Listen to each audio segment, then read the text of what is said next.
If you had to pick the greatest era of comics, in your opinion, what would it be and why?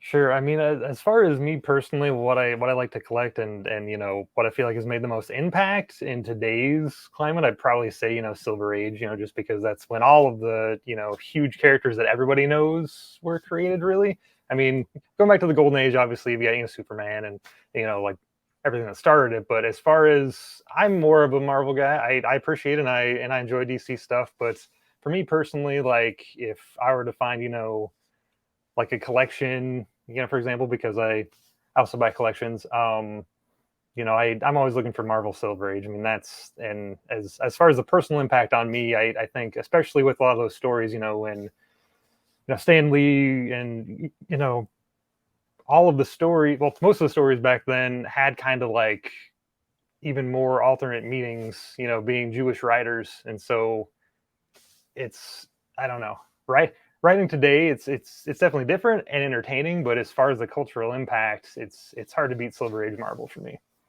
Well, no, and that's one of the things you're right. As far as like those older, that really comic books in themselves, in my opinion, have really been socially conscious. Mm-hmm. At different eras, things that are going on. You'll even see that in today's comic books. Oh yeah. They'll touch on some social issues, but Definitely. never more than probably the Silver Age. And when Stan Lee and Kirby and all those guys were kind of coming up, creating these characters and writing.